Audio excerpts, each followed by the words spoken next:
Very good morning to everyone. Welcome back at BBBN online class. बात करते हैं accountancy 11th commerce की। In our previous class अपन ने कैश बुक के बारे में डिस्कस किया था। अपन ने स्पेशल पर्पस बुक के अंदर फर्स्ट जो अपना था, अपन ने कैश बुक के बारे में डिस्कस किया था। और कैश बुक के अंदर जब अपन ने डिस्कस किया था तब मैंने आपको ये कहा था कि कैश बुक के अंदर सिर्फ और सिर्फ कैश ट्रांजैक्शंस को कंसीडर किया जाता है, क्रेडिट ट्रांजैक्शंस को इग्नोर कर दिया जाता है। जब टाइप्स ऑफ कैश बुक की बात हुई थी तो अपन ने दो टाइप्स की बात करी थी। फर्स्ट करी थी सिंगल कॉलम कैश बुक और सेकंड बात करी थी double column cash book. Single column cash book के अंदर अपन सिर्फ कैश का कॉलम लेते हैं, जबकि डबल कॉलम कैश बुक के अंदर अपन कैश और बैंक दोनों का कॉलम एक साथ लेकर काम करते हैं। In single column cash book अगर कोई बैंक ट्रांजेक्शन होता है तब भी हम उसको क्या करते हैं, इग्नोर कर देते हैं। हम सिर्फ और सिर्फ कैश ट्रांजैक्शंस को ही कंसीडर करते हैं। और अपन ने एक न्यूमेरिकल क्वेश्चन से उसको सॉल्व भी किया था। तो आज उसी टॉपिक को कंटिन्यू करते हुए एक और न्यूमेरिकल क्वेश्चन करते हैं अपन सिंगल कॉलम कैश बुक का। देखिए अपनी बुक का ही अपन ले लेते हैं। तो सबसे पहले अपन एक फॉर्मेट बना लेते हैं कैश बुक का। कैश बुक का अपन फॉर्मेट बना लेते हैं। फॉर्मेट मेरे हिसाब से आप सबको समझ में आ गया होगा। Date, amount, JF journal folio number, amount, JF, date, यानी कि ये debit side, date, particular, general folio number, amount, फिर से date, particular, JF, amount. This is credit side. ऊपर हेडिंग लिख देते हैं अपन कैश बुक। अब सिंगल कॉलम कैश बुक है, यानी कि अब देखिए ट्रांजैक्शंस लिखे हुए हैं। अप्रैल 1 को कैश इन हैंड है, यानी कि ओपनिंग बैलेंस है। और कैश हमारी असेट्स होती है, आप सबको पता है। और असेट्स का बैलेंस हमेशा डेबिट होता है। अपन ने ऑलरेडी डिस्कस कर चुके हैं इस चीज के बारे में, यानी कि ओपनिंग बैलेंस इसका हमेशा डेबिट होता है। 1 अप्रैल 2019 को टू बैलेंस BD। जब ओपनिंग बैलेंस लिखना होता है तो अपन क्या करते हैं, बैलेंस BD लिखते हैं। और अगर क्लोजिंग बैलेंस लिखना होता है तो अपन क्या लिखते हैं, बैलेंस CD लिखते हैं कि नहीं लिखते हैं। यहां पर अपन ओपनिंग बैलेंस लिख देते हैं 50,000 रुपीज का, 50,000। अब सेकेंड ट्रांजेक्शन्स दिया हुआ है। अप्रैल 5 को cash purchase of ₹10,000, cash purchase of ₹10,000 plus CGST and SGST at the rate of 6% each. यानी कि कैश परचेज किया है तो अपन एंट्री क्या करते हैं, purchase account debit, input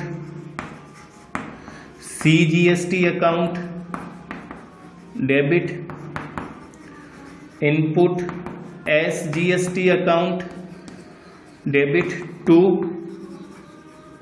cash account. 10,000 rupees का गुड्स परचेज किया है। 6% की रेट से CGST और 6% की रेट से ही SGST कैलकुलेट करनी है, यानी कि इसका 6% 600 तो ये हो गया 11,200। कैश को क्रेडिट किया है। कैश के क्रेडिट साइड में 5 अप्रैल 2019 को बाय परचेज अकाउंट, परचेज के सामने वाली अमाउंट 10,000, इसी डेट को by input CGST account, CGST के सामने वाली अमाउंट 600, इसी डेट को by input SGST account, SGST के सामने वाली अमाउंट 600।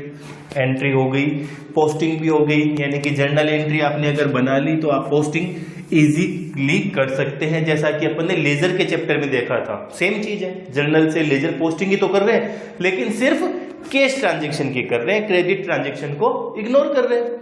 अगला ट्रांजैक्शन देखिए, 8 अप्रैल को cash sales of ₹8,000 plus CGST and SGST at the rate of 6% each, यानी कि कैश सेल्स है तो cash account debit to sales account to output CGST to output SGST account. अब देखो सेल्स कितने का किया, 8,000 रुपीज का, 6% 480 8960 एंट्री हो गई। कैश को डेबिट किया है, कैश के डेबिट साइड में, यानी कि 8 अप्रैल 2019 को टू सेल्स अकाउंट, सेल्स के सामने वाली अमाउंट 8,000, इसी डेट को टू आउटपुट CGST, इसी डेट को टू आउटपुट SGST 480 हो गई ट्रांजेक्शन। फिर अगला ट्रांजेक्शन की बात करें तो अगले ट्रांजेक्शन्स के अंदर देखिए क्या कह रहा है कि 15 अप्रैल को purchased furniture for ₹5,000 plus CGST and SGST 6% की रेट से। तो अपन एंट्री क्या करते हैं, furniture account debit to input CGST account debit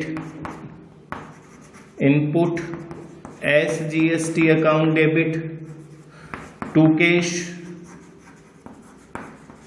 अब फर्नीचर परचेज किया है, अमाउंट है इसकी 5,000, यानी कि 5,000 प्लस 300 यानी कि ये हो गया 5,600। कैश को क्रेडिट किया है, कैश के क्रेडिट साइड में, और डेट आ जाएगी 15 अप्रैल बाय फर्नीचर अकाउंट, और फर्नीचर अकाउंट है कितना 5,000, इसी डेट को बाय इनपुट CGST